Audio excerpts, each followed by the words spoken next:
Start करते हैं। Last class में हमने कुछ फैक्टर्स जो बचे थे वो देखे थे, फैक्टर्स अफेक्टिंग इक्विलिब्रियम के। Then we started second part of the chapter that is ionic equilibrium. यहाँ पे हम देख रहे थे कि हम इलेक्ट्रोलाइट के बारे में बात करेंगे। स्ट्रॉन्ग एंड वीक दोनों पढ़े थे क्या होते हैं, बट हमें इक्विलिब्रियम से वीक के लिए पढ़ना, क्योंकि स्ट्रॉन्ग वाले तो कंप्लीटली डिसोसिएट हो जाते हैं, they will go into completion, वो इक्विलिब्रियम अटेन नहीं करेंगे। इक्विलिब्रियम कौन अटेन करेगा? वीक इलेक्ट्रोलाइट्स, यानी कि weak acids, weak base and salts of goods. ठीक है, ये हमने देखा था। और अल्फा देखा था, alpha was the degree of dissociation. इसका वैल्यू क्या था? Number of moles dissociated upon number of moles taken. आपने कितने मोल लिए हैं और उसमें से कितने डिसोसिएट हुए हैं, उसका फ्रैक्शन होता है अल्फा। इसकी वैल्यू हमेशा 1 या 1 से कम होगा। अगर एक स्ट्रॉन्ग इलेक्ट्रोलाइट है तो इसकी वैल्यू अप्रोक्सीमेटली इक्वल टू 1 होगी, 0.9, 0.96 या 0.99। और अगर ये वीक एसिड है तो इसकी value very very less than 1 होगी। इट कैन बी 0.1, 0.2 या 0.01, 1% डिसोसिएशन भी हो सकता है कि एक ही परसेंट एसिड डिसोसिएट हुआ, बाकी नहीं हो गया, क्योंकि वो वीक एसिड। ठीक है, तो हमने अल्फा देखा था। बेस्ड ऑन अल्फा तो दो टाइप के इलेक्ट्रोलाइट थे, strong electrolyte and weak electrolyte. जिसकी अल्फा की वैल्यू हायर होगी वो स्ट्रॉन्ग इलेक्ट्रोलाइट होगा, क्लोज टू 1 या नियर टू 1, और जिनकी अल्फा की वैल्यू लेस देन 1 होगी that will be weak electrolyte. ठीक है, नेक्स्ट हमने बस ऑस्वाल्ड्स डाइल्यूशन लॉ हेड डाल के छोड़ा था ना, ऑस्वाल्ड्स डाइल्यूशन लॉ। ठीक है, इसके बारे में बात करते हैं। एक एग्जांपल एसिडिक एसिड का लेते हैं अपन। एसिडिक एसिड बहुत बार यूज करेंगे इस चैप्टर में। ठीक है, क्योंकि वो एक वीक एसिड है, वही इक्विलिब्रियम अटेन करेगा, इसका डिसोसिएशन रिएक्शन इक्विलिब्रियम अटेन करेगा। ठीक है, ओके, तो लिखेंगे इसमें when acetic acid is dissolved in water, when acetic acid is dissolved in water, when acetic acid is dissolved in water, it dissociates partly into, when acetic acid is dissolved in water, it dissociates partly into, partly से क्योंकि ये weak acid है ना, weak electrolyte है, तो ये completely dissociate नहीं होते, ये पार्टली डिसोसिएट होते। It dissociates partly into H positive or H3O positive and CH3COO negative and CH3COO negative। मतलब रिएक्शन कैसा होगा? CH3COOH तो जब आप पानी में मिक्स करोगे तो CH3COO नेगेटिव बनेगा और H3O पॉजिटिव बनेगा। आप H3O पॉजिटिव लिखो या इसको H पॉजिटिव लिखो, एक्चुअली होता क्या है, बनता H पॉजिटिव ही है, पर ये H पॉजिटिव वाटर के साथ रिएक्ट करके H3O पॉजिटिव बना लो। समझ रहे हैं? तो आप H पॉजिटिव लिखो या H3O पॉजिटिव लिखो, it is one and the same thing. ठीक है, तो ये इक्विलिब्रियम अटेन करेगा क्योंकि ये वीक इलेक्ट्रोलाइट है। मतलब एक टाइम ऐसा आएगा कि जितने देर में एक एसिटिक एसिड का मॉलिक्यूल एसिटेट आयन और हाइड्रोनियम आयन में डिसोसिएट हो रहा है, उतनी ही देर में एक एसिटेट आयन और हाइड्रोनियम आयन एसोसिएट होकर वापस से एसिटिक एसिड बना इक्विलिब्रियम। समझ रहे? तो इक्विलिब्रियम आ चुका है। इसके लिए अपन के का वैल्यू लिख सकते हैं, के या केसी क्या होगा? Concentration of CH3COO negative into concentration of H3O positive upon concentration of CH3COOH into concentration of water, right? अब इनमें इन चारों में ये जो है वो प्योर लिक्विड है। ये तो एक्वस सॉल्यूशन है, ये भी एक्वस सॉल्यूशन में है और ये भी एक्वस सॉल्यूशन में है। तो इसका कंसंट्रेशन हमने देखा था कि कांस्टेंट होता है, हमने लिखा भी था कि प्योर सॉलिड का और प्योर लिक्विड का कंसंट्रेशन हम कांस्टेंट मानते हैं। तो ये कांस्टेंट है, के अपने आप में कांस्टेंट है, तो के इनटू कांस्टेंट को अपन एक नया नाम देते हैं, दैट इज के ए। इसलिए क्योंकि अपन एसिड लिए। Now it is known as dissociation constant of acid. देखो है ये इक्विलिब्रियम कांस्टेंट ही, बट नाम क्यों चेंज कर रहे हैं? क्योंकि रिएक्शन के नाम के हिसाब से उसका नाम दे रहे हैं, नाम करेक्ट कर रहे हैं बस। है वो अभी भी इक्विलिब्रियम कांस्टेंट, बट क्योंकि ये एसिड का डिसोसिएशन हो रहा है यहाँ पे, इसलिए इसका नाम क्या दे दिया अपन ने? Dissociation constant of acid. Am I clear?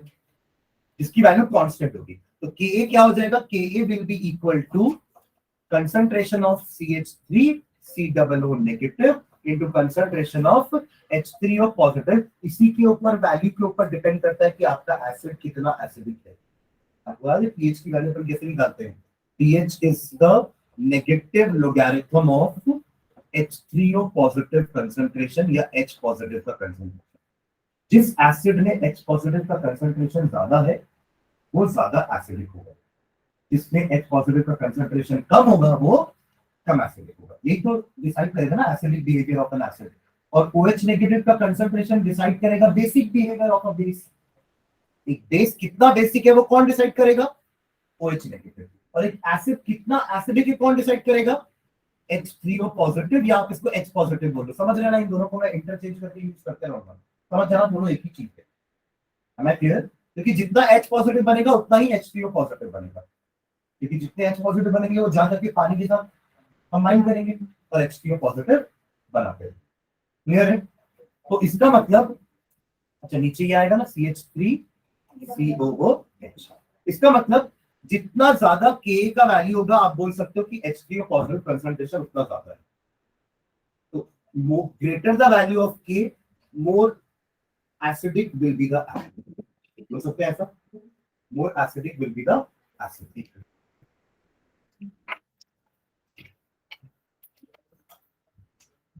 ऐसे देना है।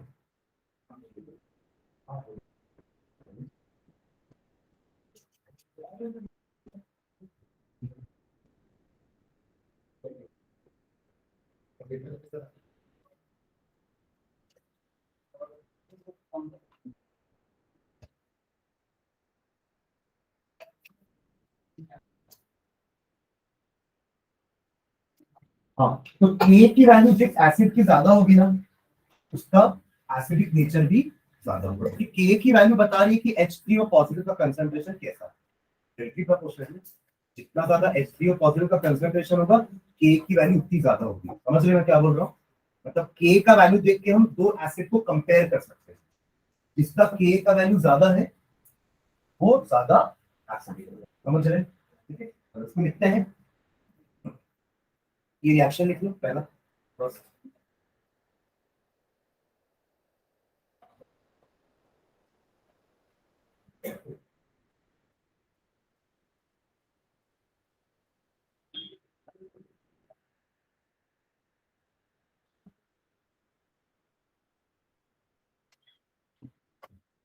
रिएक्शन लिखे, इसका अगला स्टेप भी लिख लो, K का वैल्यू।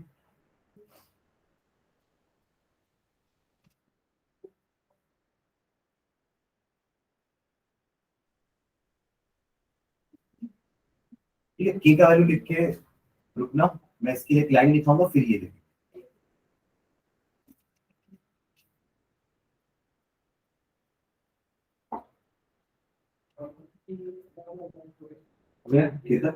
नेक्स्ट लाइन में लिखना,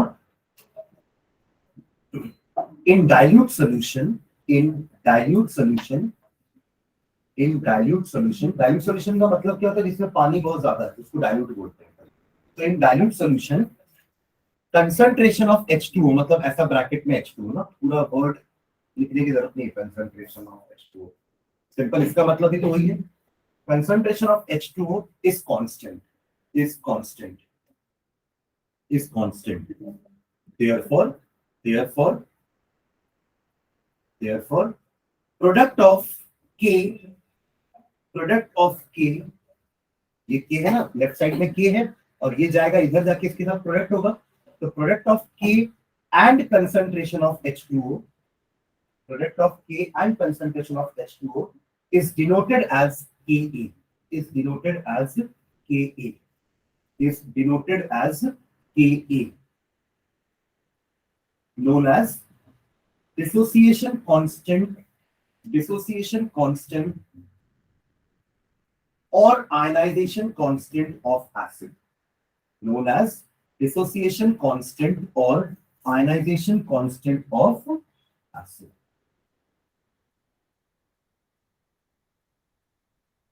ठीक है, ये लास्ट इक्वेशन की जरूरत नहीं, ये हमने वर्ड्स में लिख लिया, ठीक है, बस अगला स्टेप ये है, A is equals to this, ठीक है।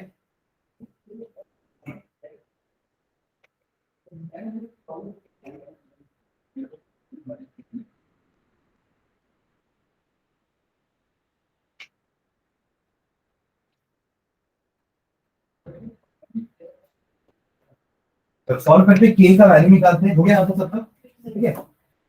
रिएक्शन वही है वही अपना CH3COOH plus H2O gives CH3COO negative and H3O positive। ये रिएक्शन था पीछे भी। मान लेते हैं कि मैंने कंसंट्रेशन C लिया है, CH3COOH का कंसंट्रेशन कितना है, C मोल पर लीटर, शुरुआत में, अभी रिएक्शन स्टार्ट नहीं हुआ है, तो ये दोनों क्या होंगे, 0 इनिशियल कंडीशन, समझ रहे हो क्या? ओके, मान लेते हैं कि एट इक्विलिब्रियम में आने के बाद तो इन सब का कंसंट्रेशन कांस्टेंट हो जाएगा ना, तो एट इक्विलिब्रियम मान लेते हैं कि उसका अल्फा मॉलिक्यूल डिसोसिएट हुआ है। एक्चुअली अल्फा मॉलिक्यूल भी नहीं बोलना चाहिए, लेट अस से कि उसका एक्स मॉलिक्यूल्स या एक्स मोल डिसोसिएट हो गया, तो ये बचेगा कितना, C माइनस एक्स बचेगा, जैसे अपन क्वेश्चन न्यूमेरिकल में बनाते थे। मान लेते हैं कि एक्स मोल डिसोसिएट हो गया है, लिया कितना था हमने, C मोल, यही तो अल्फा होता है, क्या बोलते हैं अल्फा, अल्फा क्या होता है, it is the number of moles dissociated upon number of moles taken. कितना टेकन है, C, कितना डिसोसिएट हुआ है, x, तो x का वैल्यू कितना आ गया, C अल्फा आया। मतलब अगर मैं यहां लिख दूं कि T मतलब x मोल डिसोसिएट हुआ है, तो बचा कितना, C माइनस एक्स बचा है, और ये बने कितने हैं, x, क्योंकि एक मॉलिक्यूल ब्रेक हो रहा है तो दोनों एक एक बन रहे हैं, तो अगर x मॉलिक्यूल्स या x मोल ब्रेक हुआ है तो x x बनेंगे, एग्री, और x है क्या एक्चुअली में, C अल्फा, तो C minus C alpha, C alpha and C alpha, clear है, where alpha is the degree of dissociation, तो अल्फा डिग्री ऑफ डिसोसिएशन है और K एक डिसोसिएशन कांस्टेंट है। दोनों के नाम में डिसोसिएशन वर्ड आ रहा है पर दोनों का मीनिंग अलग अलग है। एक बता रहा है कि कितना परसेंट मॉलिक्यूल्स या कितना परसेंट आपका मोल डिसोसिएट हुआ है, अल्फा, है ना, और K क्या बता रहा है हमें, एसिड की स्ट्रेंथ, K का वैल्यू जितना हाई होगा एसिड की स्ट्रेंथ उतनी ज्यादा होगी, K का वैल्यू जितना कम होगा एसिड की स्ट्रेंथ उतनी कम होगी, और Ka एक तरह का इक्विलिब्रियम कांस्टेंट, समझ गए, अल्फा डिग्री ऑफ डिसोसिएशन, है ना, क्लियर, दोनों में समझ में आ रहा है, K और अल्फा। तो अब इसका K निकाल सकते हो, K कैसे निकालेंगे, कंसंट्रेशन ऑफ, अभी तो पीछे फॉर्मूला लिख रहे हो आप लोग, अपॉन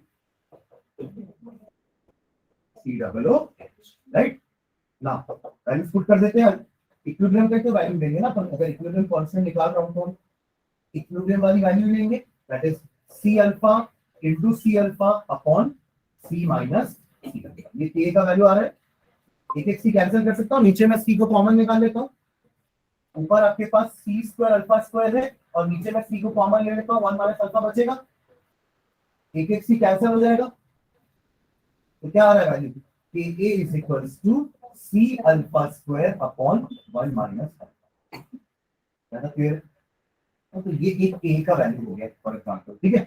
नाउ थोड़ा सा अपन इसमें अप्रोक्सीमेशन करके K का वैल्यू को थोड़ा सा और सिंप्लीफाई करते हैं। मान लो अगर आपका सॉल्यूशन बहुत ही डाइल्यूट, तो अल्फा का वैल्यू बहुत कम होगा, डिग्री ऑफ, मतलब वीक एसिड है ना, वीक एसिड का वैसे भी अल्फा का वैल्यू बहुत कम होता है, alpha is degree of dissociation which is already less than 1, और वीक एसिड के लिए तो और लेस देन 1 है, तो हम इस 1 माइनस अल्फा को अप्रोक्सीमेटली 1 लिख सकते हैं, फॉर एग्जांपल 1 माइनस 0.005 को हम 1 लिख देंगे तो चलेगा, ज्यादा फर्क पड़ेगा, वरना उसका वैल्यू क्या आएगा, 0.99995, है ना, which is approximately equal to 1 only। तो अगर अल्फा का value, if alpha is very very less than 1, तो हम 1 माइनस अल्फा को अप्रोक्सीमेटली 1 लिख सकते हैं, अल्फा 1 लिख सकते हैं, समझ रहे हैं। तो आपका नया K का वैल्यू कितना हो जाएगा, C सी अल्फा स्क्वायर, या alpha is equals to under root में के ए बाय सी। समझ रहे? ये आपका ऑक्सफोर्ड डायमेंशन और इसको अपन स्टेटमेंट लिखेंगे बाद में, और पहले इसका मैथमेटिकल रिलेशन स्टार्ट करते हैं। ठीक है, स्टार्ट करो यहां से। देखो पहले आप लोग ये एक्स एक्स वाले लिखना है ना, और फिर उसको याद रखने के लिए कि वो एक्स से सी अल्फा कैसे आया, आप साइड में उसको लिख लेना, क्योंकि आपकी बुक में डायरेक्टली सी अल्फा लिखा होता है। ठीक है, तो यहाँ पे ब्रैकेट में जरूर लिखना कि alpha is equals to x upon c, तो एक्स का वैल्यू आ गया सी अल्फा।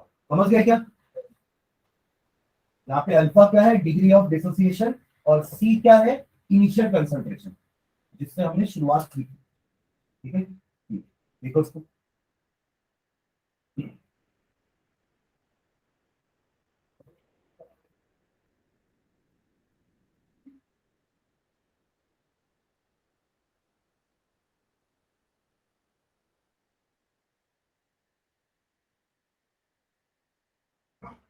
समझ में आ रहा है सारा से? ये मत लिखना, ये तो मैं समझाने के लिए आप लोग बता रहे हो, है ना? और यहाँ तक लिखना, उसके बाद फिर ये वाला लिखना।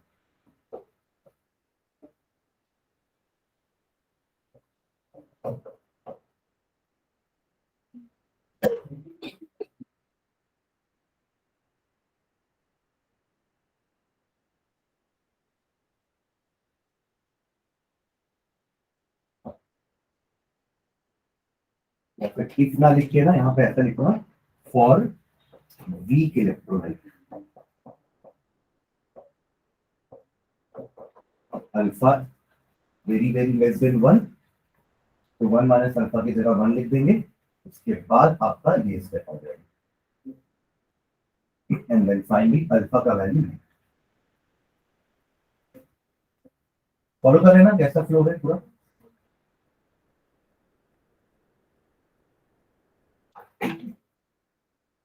ये तीनों में बॉक्स बनाना, के का वैल्यू ये वाला, फिर के का वैल्यू ये वाला, और फिर अल्फा का वैल्यू ये वाला।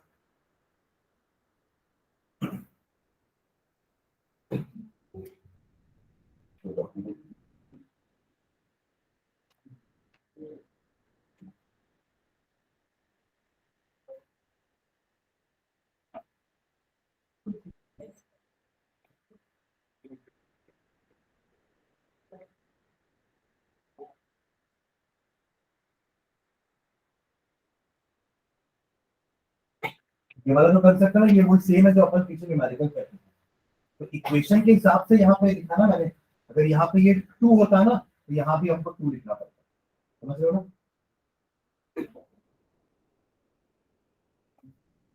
हो गया? यहाँ तक हो गया ना? तो अल्फा इज इक्वल टू के बाय अंडर रूट में के बाय।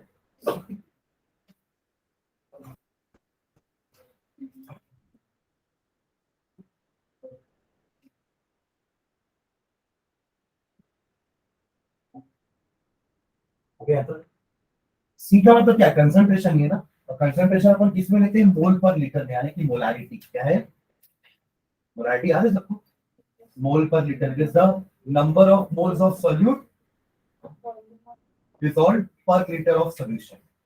मतलब फॉर्मूला अगर देखेंगे तो क्या लिखेंगे, number of moles of solute upon volume of solution in litres. ठीक है, तो नीचे लाइन में लिखना, if if if V, capital V is the volume of solution, if capital V is the volume of solution in liters containing 1 mole of electrolyte, containing 1 mole of electrolyte, containing 1 mole of electrolyte, then C का value क्या लिख सकते हैं, 1/V लिख सकते हैं, क्योंकि C क्या होता है, number of moles of solute upon volume of solution in litre. तो नंबर ऑफ मोल्स को अपन ने 1 ले लिया है, 1 मोल ऑफ इलेक्ट्रोलाइट लिखे ना, तो N का वैल्यू 1 आ गया। या पहले स्टेप लिख लेते हैं, C होता है आपका N/V, N का वैल्यू 1 है और V तो V ही है, तो C का वैल्यू क्या हो जाएगा, 1/V। ये C का वैल्यू को ऊपर पुट करते हैं, क्या है, alpha is equals to under root में ए बाय सी है ना, सी की जगह पे 1/v पुट करोगे तो क्या आएगा, alpha is equal to under root में के ए इंटू 1/, सी की जगह 1/v आएगा तो ऊपर जाएगा तो भी ऊपर चला जाएगा। मेरे स्टेप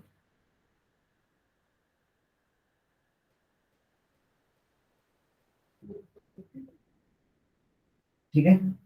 अब अगर पूरा काम जो हमने यहाँ पे किया है ये अभी एसिड के साथ किया ना, हमने एक वीक एसिड लिया है ना, अगर ये पूरा काम अगर मैं वीक बेस के साथ करूं तो भी सेम होगा पूरा, बस के की जगह आप क्या लिखे अपन, के बी।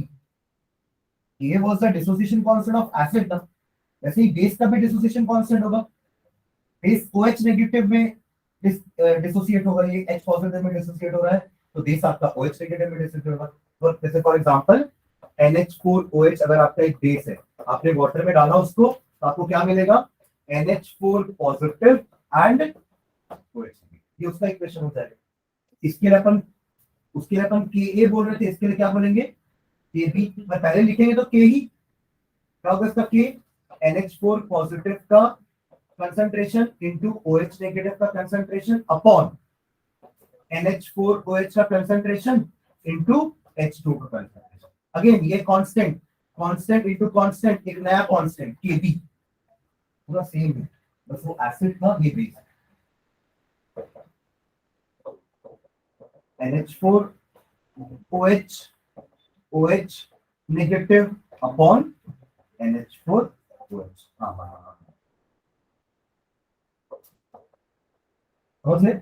यही तो सेम के का भी इक्वेशन था, देखो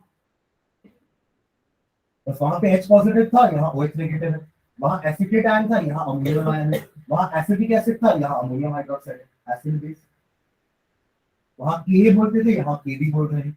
इसका नाम था डिसोसिएशन कांस्टेंट ऑफ एसिड, वहां उसका नाम होता है डिसोसिएशन कांस्टेंट ऑफ बेस। ठीक है, अपन सिमिलरली करके लिख लेते हैं, ये सब करने की जरूरत नहीं है हमें, हम डायरेक्टली क्या लिखेंगे, सिमिलरली देखो, similarly for a weak base से NH4OH, similarly for a weak base say NaOH, sorry NH4OH, NaOH तो strong base say, मान लो say NH4OH, for a weak base say NH4OH, alpha is equals to under root में Kb into V, where Kb is the dissociation constant of base। काम वही है, नाम बस अलग, ठीक है।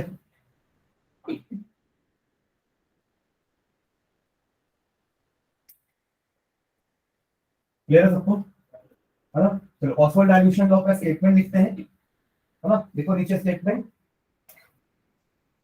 For a weak electrolyte, for a weak electrolyte, वो इलेक्ट्रोलाइट एसिड भी हो सकता है, बेस भी हो सकता है।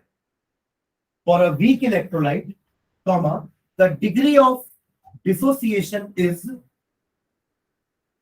for a weak electrolyte the degree of dissociation is, degree of dissociation बोले तो अल्फा, अल्फा वो डिसोसिएशन कांस्टेंट है, हाँ। for a weak electrolyte the degree of dissociation is inversely proportional to, the degree of dissociation is inversely proportional to, इसकी inversely proportional है इसके हिसाब से, हाँ बोलो ना, बोल सकते मोलार कंसंट्रेशन, है ना, is inversely proportional to the square root of molar concentration. Square root भी तो है, square root of molar concentration, समझ रहे हो, square root of molar concentration, और डायरेक्टली प्रोपोर्शनल टू, और डायरेक्टली प्रोपोर्शनल टू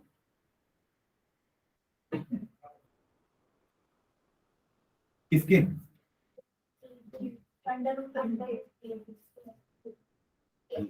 ए, वो तो कांस्टेंट है, कांस्टेंट तो प्रोपोर्शनल थोड़ी ना होता है, कोई वेरिएबल के प्रोपोर्शनल होता है, तो ये वाला रिलेशन बोलो ना, एक रिलेशन ये है अल्फा का, एक रिलेशन ये है ना अल्फा का, तो आपने इनवर्सली प्रोपोर्शनल टू सी बोला या डायरेक्टली प्रोपोर्शनल टू वी, पर कब, जब 1 मोल ऑफ इलेक्ट्रोलाइट, तभी तो ये आया था ना हमारा आंसर, K इंटू वी कहां से आया था? जब हमने इलेक्ट्रोलाइट को 1 मोल मान लिया था तो C का वैल्यू 1/V हो गया था। तो आपने जब पुट किया तो Ka इंटू वी हो गया। तो directly proportional to square root of volume, है ना? लिखो आगे। और directly proportional to the square root of volume, यहां कंप्लीट नहीं हुआ, बताना है 1 मोल है ना? Square root of volume containing 1 mole of solute, square root of volume containing 1 mole of solute. This is called Oswald's dilution law. This is called Oswald's dilution law. ये actually ये है ना? ये जनरलाइज यही होगा ना, alpha is equals to under root में A bye सी। ये तो हमने 1 मोल लिया तब आप ये बोलोगे, अदरवाइज हर बार ये फॉर्मूला तो नहीं यूज करेंगे। हर बार क्या इलेक्ट्रोलाइट 1 मोल ही होगा क्या? उससे ज्यादा भी हो सकता है, उससे कम भी हो सकता है ना? तो ये तो एक जनरलाइज ये वाला सही स्टेटमेंट है, alpha is equals to under root में के बाय सी। क्लियर है? नेक्स्ट थिंग डालना, various concept of acids and bases, various concepts of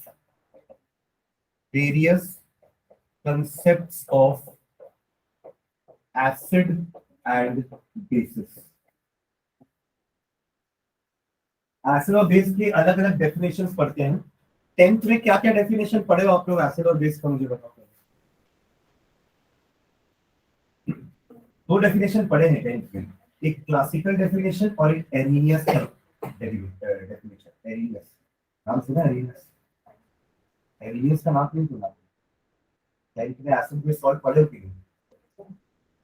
तो उसमें ये नहीं पढ़ते थे कि कोई भी एसिड है वो अपने एक्वस सॉल्यूशन में H पॉजिटिव आयन लिबरेट करेगा, और कोई भी बेस है वो अपने एक्वस सॉल्यूशन में OH नेगेटिव आयन क्या करेगा? लिबरेट करेगा।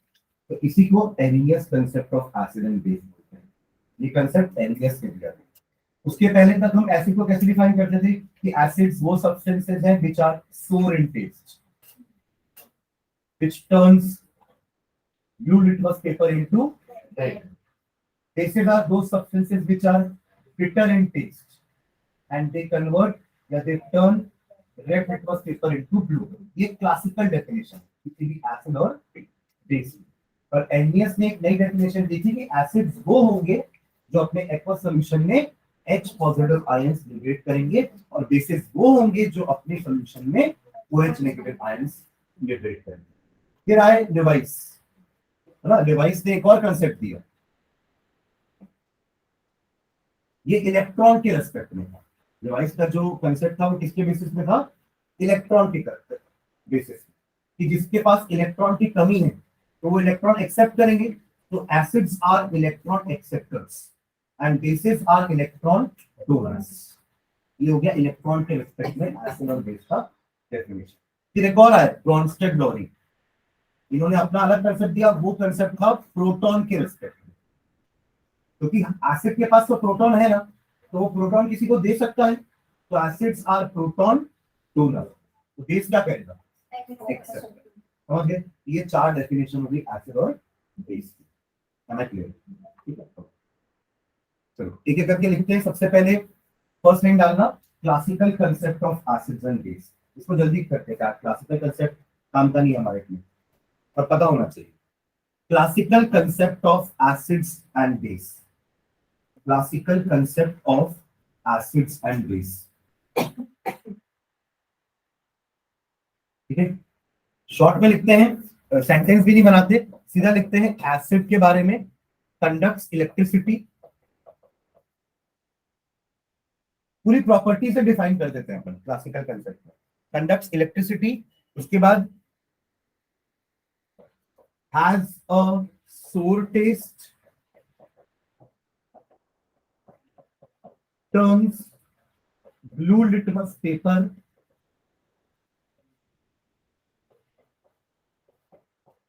into red। ठीक है, इसको ऐसे याद रख सकते हो आप लोग अनिल के नाम से। अनिल नाम है ना? तो अपन पूरा हिंदी में लिखेंगे तो ये यही वाली मात्रा आती है, तो ये वाली मात्रा आती है, यही है ना? तो हिंदी कमजोर है। अनिल, एसिड नीले को लाल करेगा, ठीक है अनिल, तो कोई भूलेंगे नहीं इसमें। ठीक है, हिंदी वाला आ गई, इंग्लिश वाले में भी ठीक है, आ जाएगा एसिड, ये नीला और ये लाल। ठीक है, तो क्या लिखे, turns blue litmus paper into red, और एक प्रॉपर्टी और लिख रहे हैं ना, reacts with active metal, reacts with active metal, ये बहुत इंपॉर्टेंट प्रॉपर्टी है, जब एसिड मेटल के साथ रिएक्ट करता है तो it liberates hydrogen gas. Pop sound के साथ जो गैस बनती है ना, जो आप अगर एक बर्निंग कैंडल या बर्निंग मैच स्टिक को उस गैस के पास देखोगे तो it will burn with a pop sound. ठीक है, okay, reacts with active metals to give hydrogen gas, to give hydrogen gas. ठीक है, ये हो गया क्लासिकल कंसेप्ट ऑफ एसिड। ठीक है, वैसे ही बेस का लिखना, फर्स्ट पॉइंट सेम है, लिख लो। सेकंड पॉइंट में सोर की जगह क्या लिखेंगे, हिटर, जल्दी लिखो first second point, third point भी लिख सकते हो, है ना।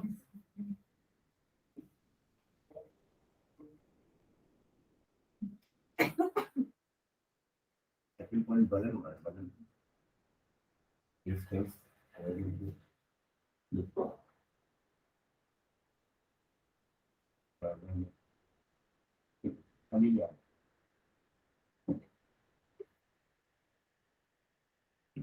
हो गया।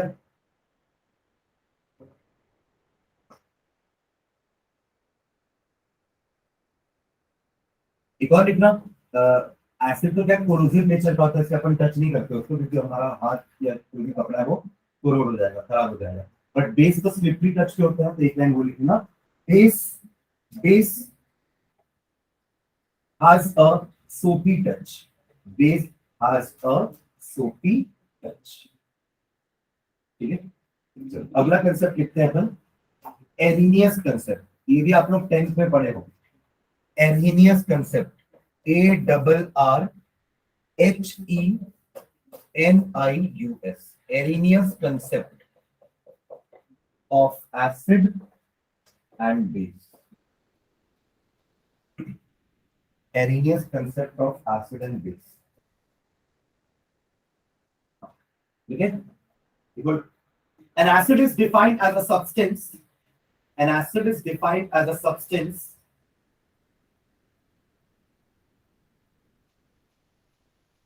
An acid is defined as a substance which contains hydrogen, which contains hydrogen. An acid is defined as a substance which contains hydrogen and which when dissolved into water, and which when dissolved into water, and which when dissolved into water, which when dissolved into water gives hydrogen ions, gives hydrogen ions। H positive bracket में लिखना, और hydronium ion H3O positive, दोनों का मतलब लिखना है। H positive ions, और ये H पॉजिटिव आयन जब वाटर के साथ मिक्स हो जाएंगे तो वो हाइड्रोनियम आयन बना, ब्रैकेट में H3O पॉजिटिव, दोनों लिखे हो ना, हाइड्रोजन आयन ब्रैकेट में H पॉजिटिव और हाइड्रोनियम आयन ब्रैकेट में H3O पॉजिटिव। ठीक है, इसमें अपन जनरल रिएक्शन कुछ ऐसा लिख लेते हैं, HA एक एसिड है, क्यों एसिड बोल रहे हैं, इसमें H है, ये कोई भी एनायन हो सकता है, HCl, HNO3, H2SO4, H3PO4, HBr, HI, कुछ भी हो सकता है, पर H तो रहेगा। तो HA एक एसिड हो गया, जब ये डिसोसिएट होगा वाटर में तो हमको मिलेगा H positive and A, generalise लिख लो उसको, यहाँ पे वाटर जरूर लिख लेना।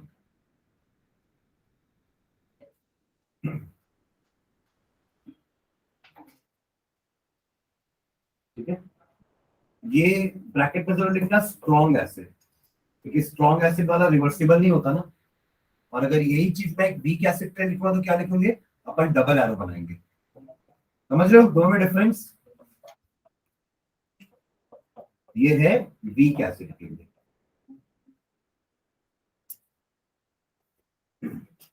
कुछ स्ट्रॉन्ग एसिड के एग्जांपल लिख लेना, HCl, HNO3, H2SO4, ये आपके स्ट्रॉन्ग एसिड्स हैं। फिर CH3, COOH, H2CO3, carbonic acid बोलते हैं इसको, H2CO3, ये आपके कुछ वीक एसिड्स।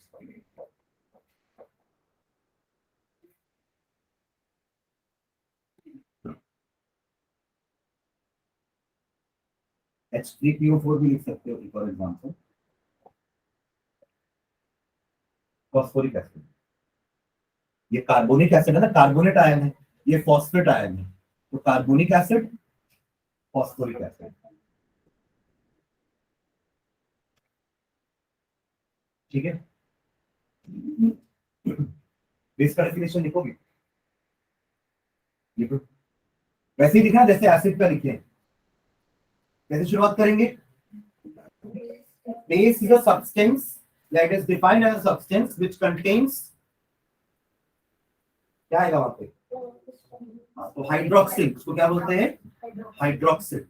हाइड्रोजन और ऑक्सीजन मिलकर क्या बनाएंगे? Hydroxyl, which contain hydroxyl group, which contains hydroxyl group, आगे,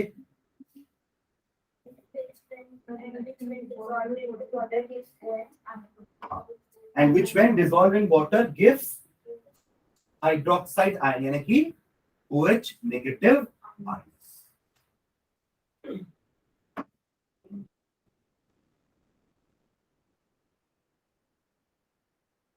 ठीक है, जैसे अपन ने इसको HA से रिप्रेजेंट किया, उसको किससे रिप्रेजेंट करेंगे?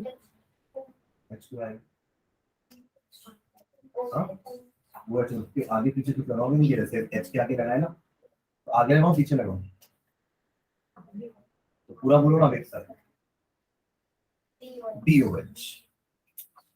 नहीं, यहाँ कोई एनायन आएगा, यहाँ कोई कैटायन आएगा, जैसे NaOH, KOH, MgOH का ट्वाइस।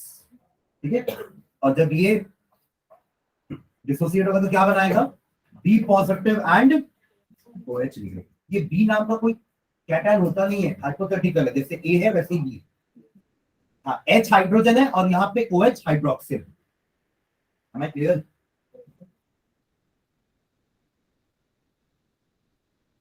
ये रीच बेस का ही लिखा मैं डायरेक्टली। ठीक है,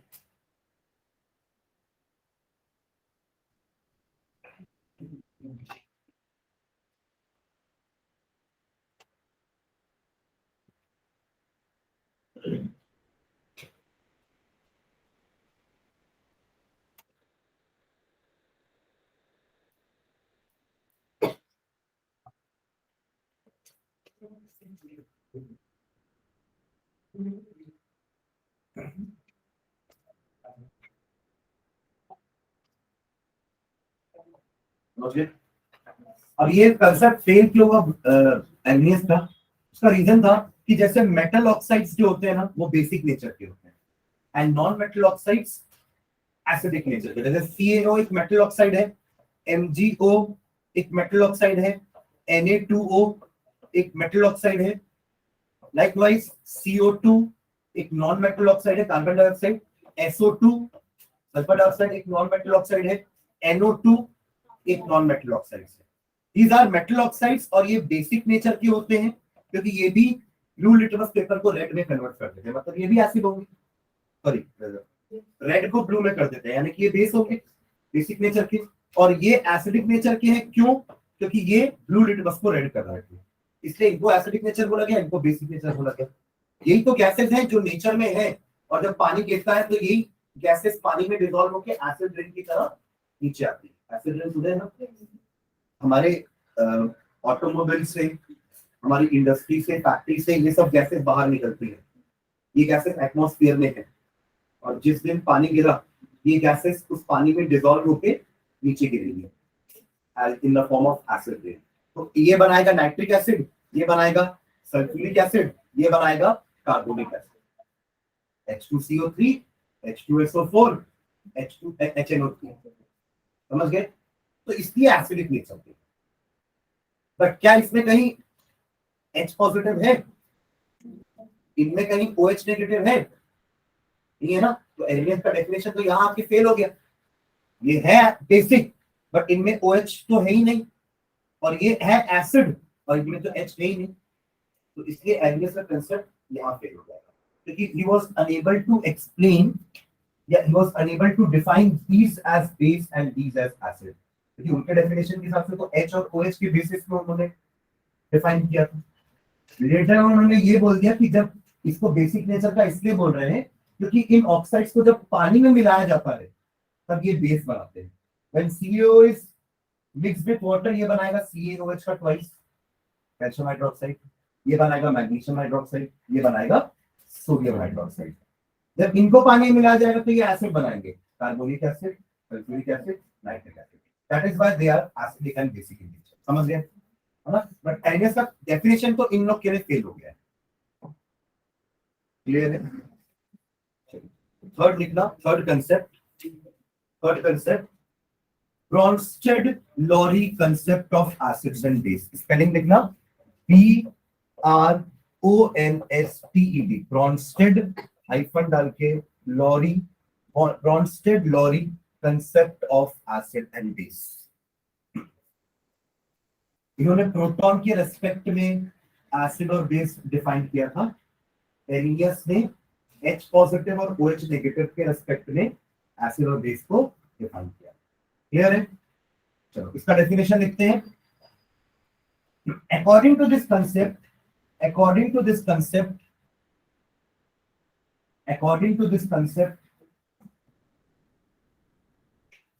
an acid is defined as a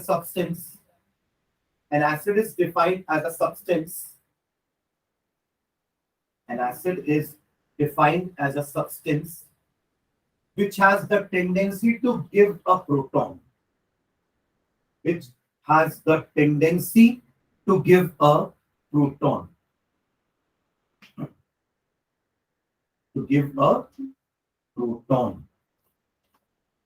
bracket में H पॉजिटिव लिखना, प्रोटॉन को क्या बोलते हैं हम? H positive. क्योंकि हाइड्रोजन के पास तो और कुछ बचा ही नहीं है। हाइड्रोजन के पास एक इलेक्ट्रॉन होता है और एक प्रोटॉन होता है, न्यूट्रॉन तो ऐसे भी नहीं होता हाइड्रोजन के पास। अब आपने उससे एक लौटा इलेक्ट्रॉन भी छीन लिया तो अब वो बन गया H पॉजिटिव। अब इसके पास क्या बचा है? सिर्फ प्रोटॉन, इसलिए H पॉजिटिव को हम प्रोटॉन बोलते हैं। ये प्रोटॉन ही तो है इसके पास, और क्या है? न्यूट्रॉन तो पहले से ही था, इलेक्ट्रॉन हमने छीन लिया उससे, वो H पॉजिटिव हो गया, और उसके बाद सिर्फ प्रोटॉन है इसलिए H पॉजिटिव को हम प्रोटॉन भी बोलते हैं। ठीक है, ब्रैकेट में H पॉजिटिव लिख लेना। X and a base is defined, continue करेंगे, and a base is defined as a substance which has a tendency to accept a proton। पूरा डेफिनेशन सेम है, give a proton की जगह accept a proton हो जाएगा, बस लिख लोगे ना पूरा, tendency to accept a proton। Clear है? लिख लिया ना, this is a substance which has a tendency to accept a proton। So in other words an acid is a proton क्या donor की acceptor donor ना। In other words an acid is a proton donor whereas a base is a proton acceptor।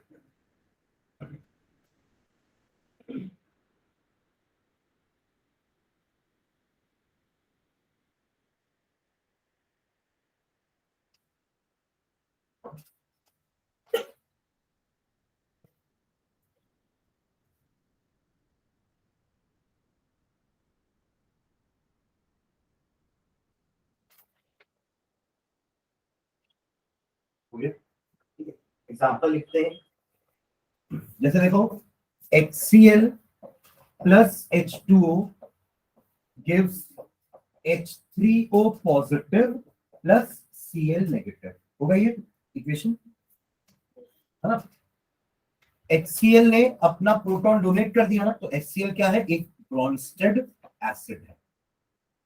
उस हिसाब से तो water एक Brønsted base हो गया। क्योंकि इस वाटर ने इसके H पॉजिटिव को एक्सेप्ट किया है, तो ये इसके लिए क्या हो गया, ब्रॉन्स्टेड बेस। अभी तक अपन वाटर को, सॉरी ये नहीं, इधर का ना, ये हुआ ना, इसने एक्सेप्ट किया है ना, और बना ये, समझ रहे हो। अगर आप रिएक्शन को उल्टा देखो, यहां से देखो रिएक्शन को उल्टा, उल्टा मतलब रिवर्स वाला है। रिवर्स में कौन प्रोटॉन डोनेट कर रहा है और कौन प्रोटॉन एक्सेप्ट कर रहा है, इसने डोनेट किया ना, तब तो ये वापस से HCl बना एक्सेप्ट करके, और ये वापस से H2O बना डोनेट करके। उस हिसाब से H3O पॉजिटिव क्या हो जाएगा, एसिड। क्या होगा, एसिड। और Cl नेगेटिव क्या होगा, ब्रॉन्स्टेड बेस। समझ रहे हो आप लोग, रिवर्स में और फॉरवर्ड में कौन एसिड है कौन बेस है।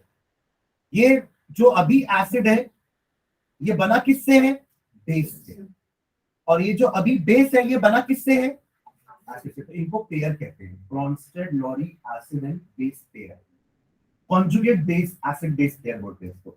ये एसिड है ना यहाँ पे लेफ्ट साइड में, इसने जिसको बनाया वो उल्टे साइड से बेस हो गया, तो इसको अपन एक पेयर बोलते हैं, कॉन्जुगेट एसिड बेस पेयर। समझ रहे हैं, ठीक है। तो एक एग्जांपल तो ये लिखो, पहले अभी एग्जांपल लिख लो, फिर मैं नीचे कंक्लूजन लिखवाता हूँ, ठीक है। अभी सिर्फ एग्जांपल लिखो, ये एग्जांपल लिख लिया क्या, है ना। एक एग्जांपल और लिखना, CH3COOH का रिएक्शन लिख लो, सेम CH3COOH, लिख रहे हो, सेम वाटर आएगा, H2O पॉजिटिव में बनेगा, बस Cl नेगेटिव की जगह क्या बनेगा, CH3COO नेगेटिव, आया ना।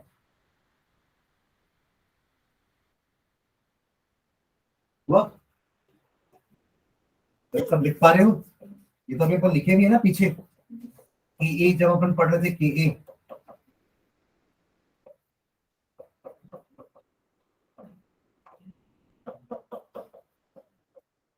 ठीक है। एक और लेते हैं, ammonia NH3 plus H2O, NH4 positive and OH negative. एक और लेते हैं, CO3 2 negative plus H2O gives HCO3 negative plus OH negative. और एक last, HCl plus NH3 gives NH4 positive plus Cl negative. पांचों रिएक्शन लिखना।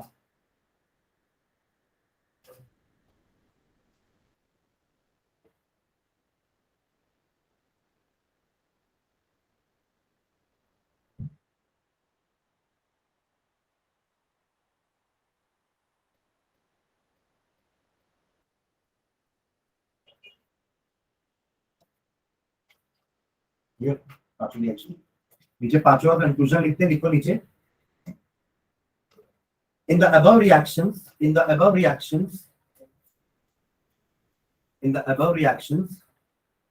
देखो सबको हमने पानी में दिया है ना। In the above reactions, HCl and CH3COOH are acids. In the above reaction, HCl and CH3COOH are acids because they donate a proton to H2O. Because they donate a proton to H2O. Because they donate a proton to H2O. First second reaction के बारे में नहीं करता, because they donate a proton to H2O होगा। Second line लिखना, second point, NH3 and CO3 2 negative are bases. NH3 and CO3 2 negative are bases. Reason क्या लिखेंगे, देखो ना, इन्होंने प्रोटॉन एक्सेप्ट किया है वाटर से, प्रोटॉन एक्सेप्ट किया इसने, और इसने भी वाटर से प्रोटॉन एक्सेप्ट किया, तब तो दोनों के में HH आ गया ना एक्स्ट्रा। इसके पास तो H था ही नहीं, अब आ गया, इसके पास 3 थे अब 4 हो गए, मतलब दोनों ने प्रोटॉन एक्सेप्ट किया है, मतलब ये दोनों बेस हुए अकॉर्डिंग टू ब्रॉन्स्टेड लॉरी। तो NH3 and CO3 2 negative are bases because they accept a proton from water. ठीक है, थर्ड लाइन, थर्ड पॉइंट, अपन ये पांचों रिएक्शन से कुछ कंक्लूजन निकाल रहे हैं, ठीक है। Third point, in the first two reactions, in the first two reactions water क्या कर रहा है? What is water doing in first two reactions? Proton accept कर रहा है ना। In the first two reaction water is accepting a proton, water is accepting a proton, है ना, hence is a base, है ना, and hence is a base according to Bronsted law, है ना, समझ रहे हो, and hence is a base. What about next two reaction? लिखना मत इसको ना, what about next, अगले दो रिएक्शन में क्या हो रहा है? H2O प्रोटॉन लिख दिए क्या, डोनेट कर रहा है, राइट। तो अगले दो रिएक्शन को देखिए, वाटर क्या है? एसिड, है ना। देखो, in the next two reaction water is donating a proton, in the next two reaction यानी कि third and fourth, in the next two reactions water is donating a proton and hence is an acid, and hence is an acid. Am I clear? मतलब ये acid base दोनों है, और इस type के substance को क्या कहते हैं?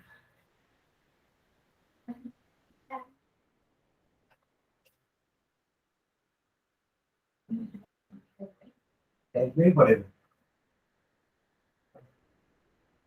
आप लोग तो बायो में एम्फीबियंस पढ़ते हो ना, एम्फीबियंस क्या होते हैं? आप लोग तो पढ़े हुए थे, जनरल नॉलेज है। Amphibians are those animals which can live on land as well as in water, तो वो दोनों में रह सकते हैं ना।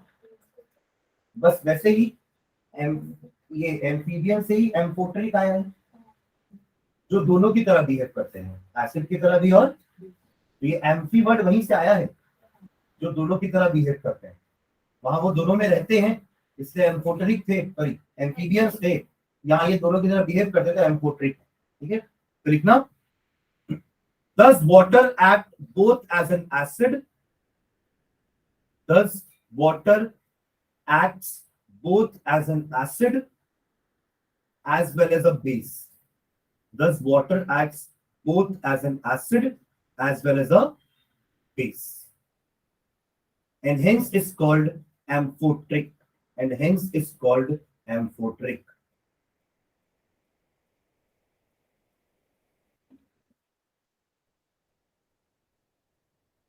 ठीक है।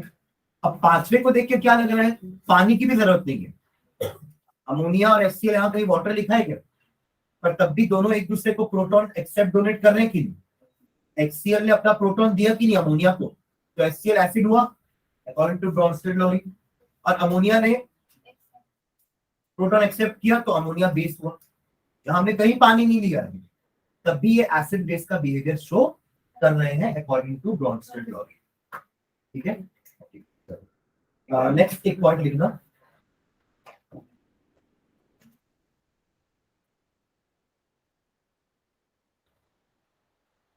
the reverse reaction are also acid base reaction, the reverse reaction, अब अपन उल्टे की बात करते हैं, ठीक है। the reverse reactions are also acid base reactions,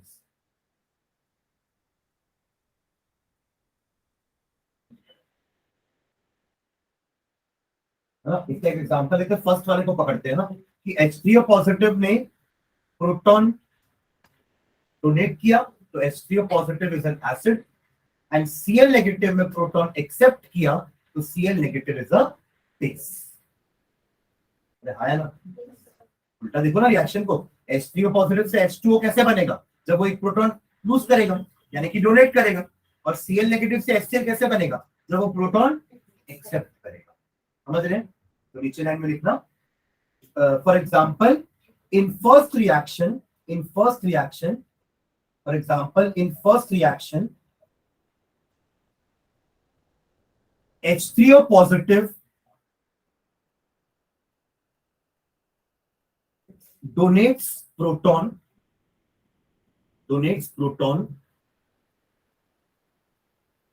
to form H2O,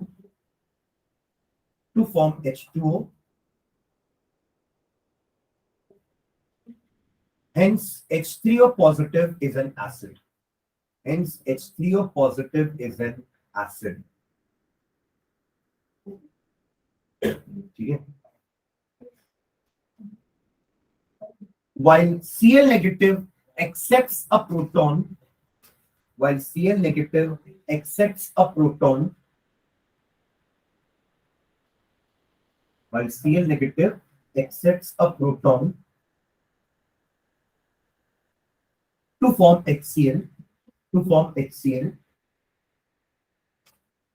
and hence is a base, and hence is a base. So there are two acid base pairs. So there are two acid base pairs.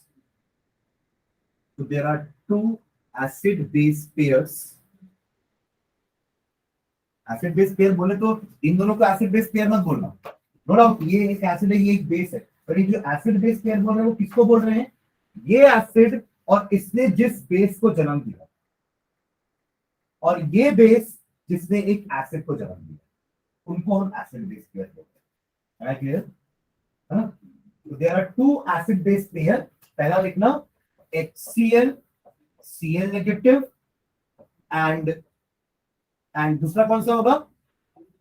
H3O positive, H2. देखो acid base pair बोल रहे हैं, इसके पहले acid लिखना फिर base लिखना, पहले एसिड लिखना फिर बेस लिखना. Am I clear? ठीक है. So there are two acid base pairs, HCl slash hyphen Cl negative and H3O positive hyphen H2O. Full stop. These pairs are called conjugate acid base pairs. These pairs are called conjugate acid base pairs. Conjugate acid base pairs.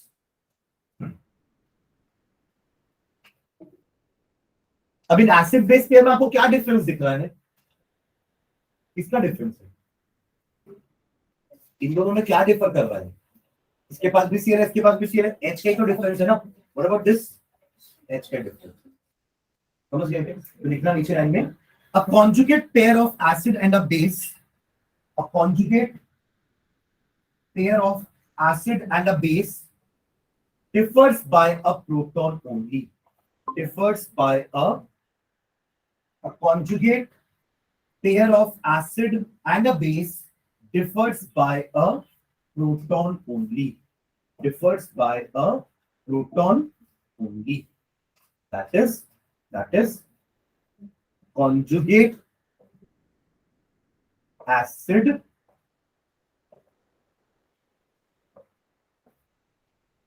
gives conjugate base plus H positive.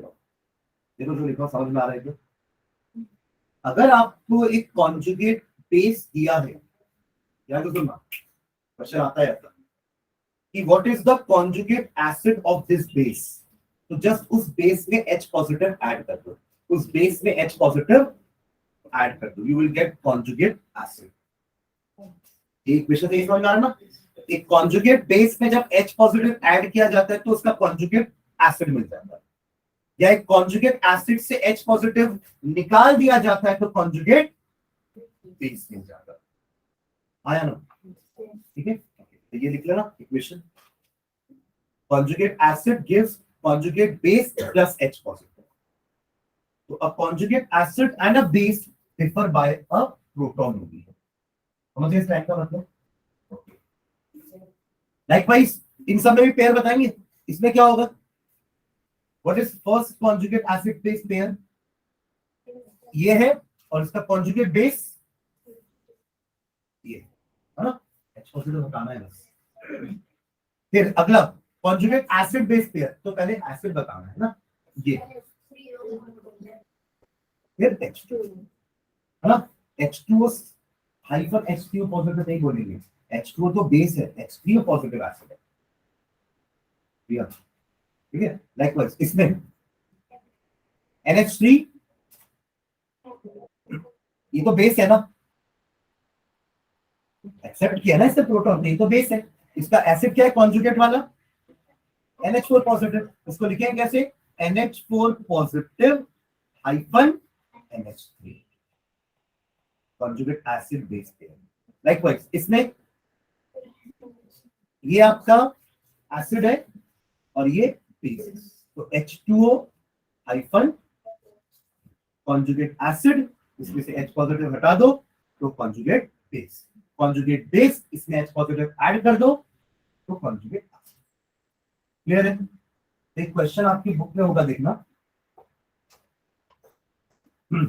Solve example ही होगा, देखना जल्दी से। Problem number 1, problem number 2, कौन सा number है?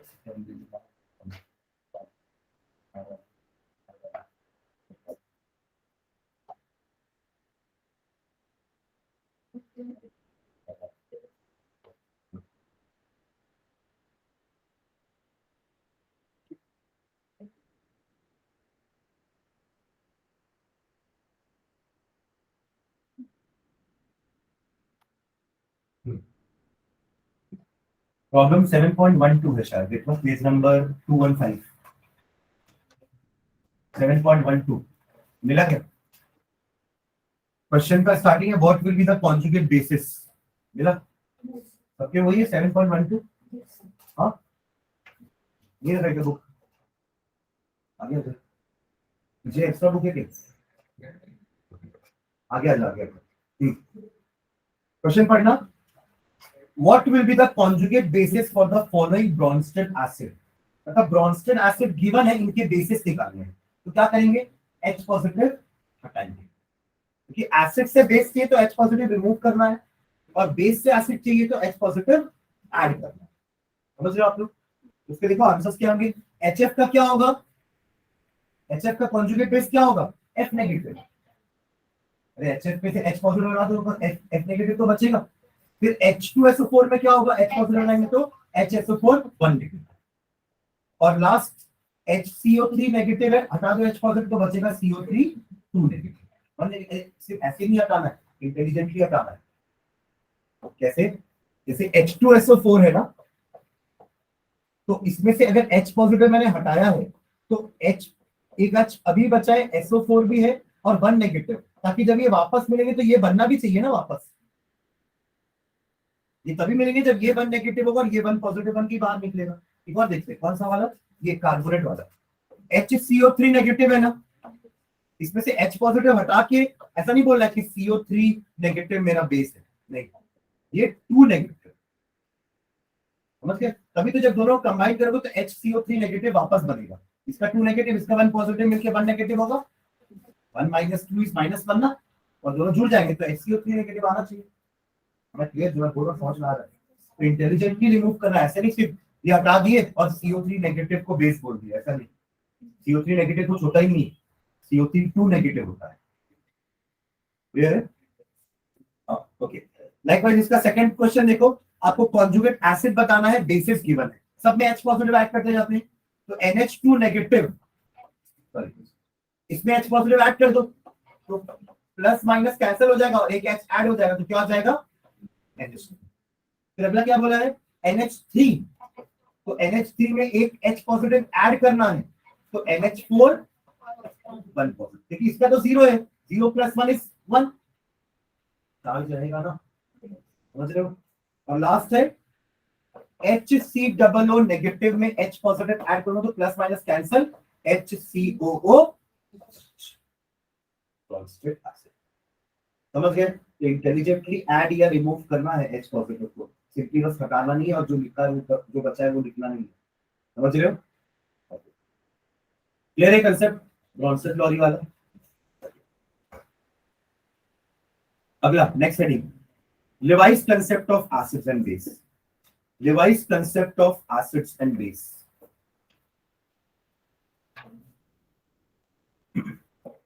Levi's concept of acid and base. ये last concept है हमारा, पहला क्लासिकल का, दूसरा एलिनियस, तीसरा ब्रॉन्स्टेड लॉरी, चौथा Levi's concept। ठीक है, इसमें लिखेंगे according to this concept, according to this concept, according to this concept,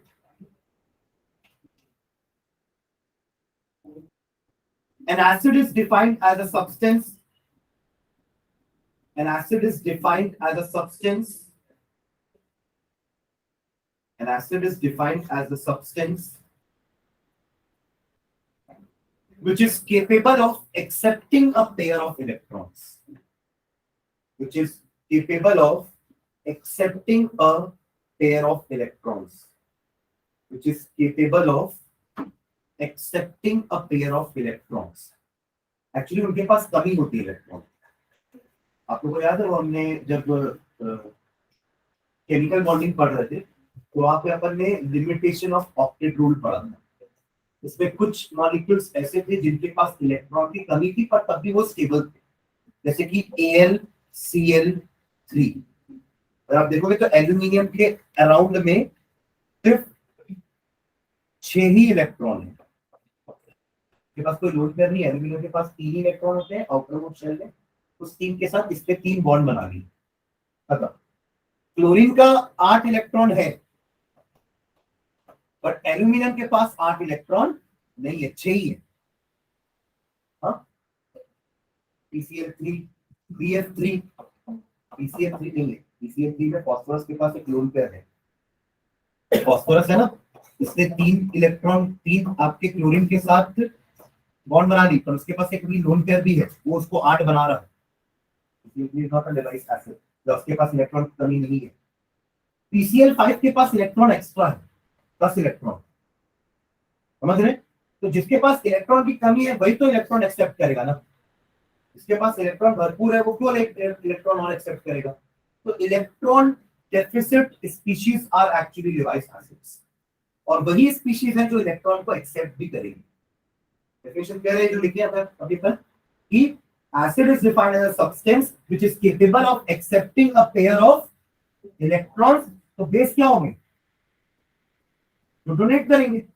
and a base is defined as a substance which is capable of donating का ठीक है लिखना ना, एक वर्ड और ऐड करेंगे अपन इसमें. Base is defined as a substance which is capable of donating. आप लोग लिख रहे हो? रीमा, अक्षर, श्री. Yes, sir.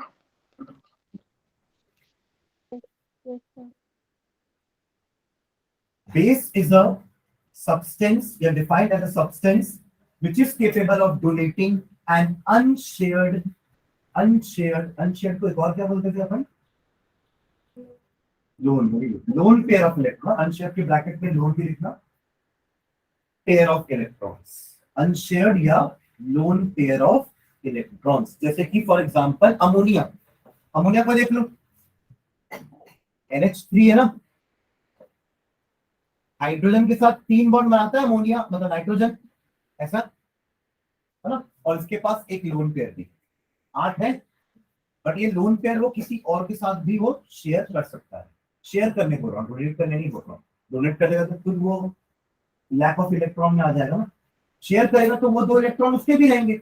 तो 8 तो है ना, तो it can share those 2 electrons या that electron pair to some with someone else. That is why इसको अपन लेवाइस बेस बोलते हैं. Ammonia is a Lewis base. देखो इसके पास कहीं OH नहीं है. NH3 के पास कहीं OH है क्या? कर दी ये बेस है. तो 2 तरीके से ये बेस हुआ. एक तो ये प्रोटॉन एक्सेप्ट कर रहा था इसके पहले वाले केस में ब्रॉन्स्टन लॉ के हिसाब से. Ammonia was accepting a proton, that is why it was base. यहां पर इसको बेस क्यों बोल रहे हैं? क्योंकि it is capable of donating electrons to the one which is deficit. कम है, जिसके पास कमी है उसको ये इलेक्ट्रॉन डोनेट कर सकता है. डोनेट मतलब शेयर कर सकता है. जैसे इसने देखा कि H पॉजिटिव आ रहा है, H पॉजिटिव के पास तो इलेक्ट्रॉन ही नहीं है, तो वो कहां से शेयरिंग करने के लिए एक इलेक्ट्रॉन सामने रखेगा.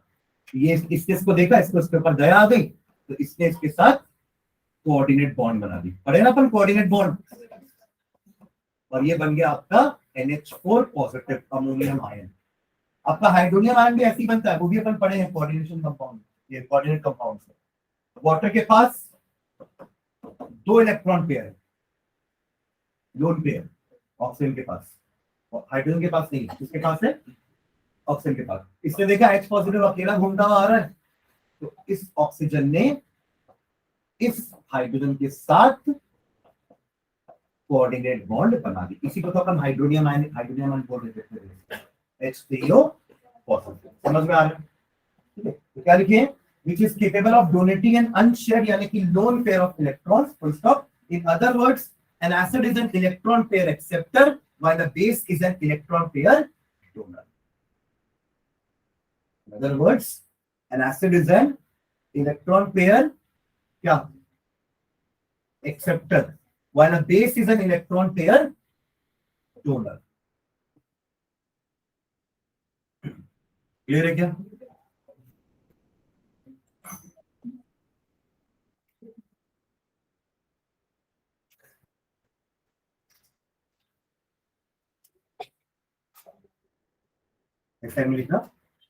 The reaction between an acid and a base, the reaction between an acid and a base, reaction between an acid and a base, according to this concept, the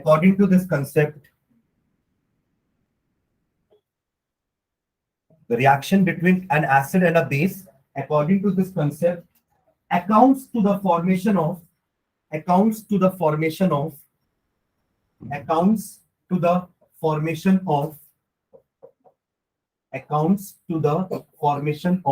coordinate bond. Coordinate bond का एक नाम और होता है dative bond भी बोलते हैं उसको, डेटिव बॉन्ड और कोऑर्डिनेट बॉन्ड. ये एग्जांपल लिख लेना. यहाँ पे आपका जो BF3 है that is a Levi's acid, और ये जो अमोनिया है जिसके पास एक लोन पेयर ऑफ इलेक्ट्रॉन है, ये लेवाइस बेस है. तो ये दोनों आपस में रिएक्ट करेंगे तो दोनों के बीच में क्या बन जाएगा, एक कोऑर्डिनेट या डेटिव बॉन्ड. समझ रहे हैं? सेम चीज अमोनिया और H पॉजिटिव के साथ भी होगा, सेम चीज वाटर एंड H पॉजिटिव के साथ भी होगा. ठीक है,